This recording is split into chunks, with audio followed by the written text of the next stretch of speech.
the coinciding of artificial intelligence, at least seemingly becoming fairly sentient. Like, I don't know what the fuck is going on, but that I know that one Google engineer who said that AI had become sentient quite a while ago, and everyone's dismissing him like, oh, no. My friend Duncan Trussell interviewed him, and it's a goddamn terrifying interview. Oh. When you hear, this guy's not a nutter. He's a little nuts. All engineers are a little nuts. But he's essentially saying, like, hey, I'm pretty sure this thing's alive. And when do you get to decide that it is alive? If it can answer every fucking question you have about anything, and it's far more intelligent than any human being that's ever existed ever, like, what are we doing? Well, did you read the New York Times Kevin Roose interview with the it was like it wasn't ChatGPT, it was a different AI platform. Was it a Microsoft? Oh, there's AI? multiple ones simultaneously. But it was like this, like the AI was trying to get him to, like, the AI said it had fallen in love with him. Yes. And was trying to break up his marriage. Jesus. You were like, it was the craziest. I was never worried about AI until I read that interview, and then I was like, this is insane. And we are only at the door. We haven't even entered into the building.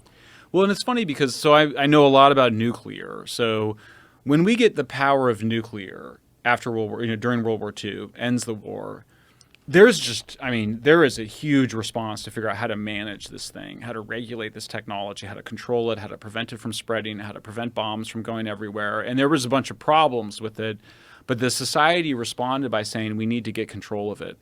Are we doing that with AI? No. I mean, well, like, there was a thing about Elon actually just called for some sort of a 6-month ban on the propagation of this stuff and have a conversation about it, which is fairly reasonable.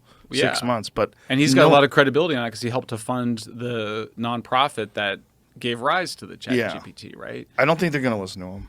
I think also we're back to this whole profit thing. There's enormous profits involved in this stuff, and the race to figure this out first and really develop like a god, which is what it's going to be. What it's going to be is it's going to be something that can make a better version of itself. As soon as ChatGPT or whatever this sentient artificial intelligence gains autonomous control and has the ability to create its own self better, then we're really fucked. Because it's going to make much better versions of itself like that. And it's going to make a version of itself that literally is going to be a god.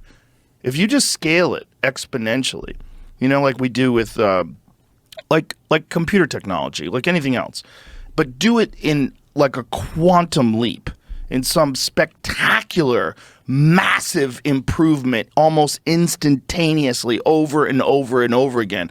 Over the course of a couple of weeks, you're looking at a god. Well, we've got do you remember that you ever read Dune? Remember the solution from Dune? What was the solution? They banned it. Yeah. Remember they had the mentats, the guys that would do all the calculations in their heads because they didn't want to use AI. Right. Oh, that's right. So, yeah, the thing that gives me hope is, America, we've had some pretty dark moments in the past. Watergate, coming out of Vietnam, we did have a kind of correction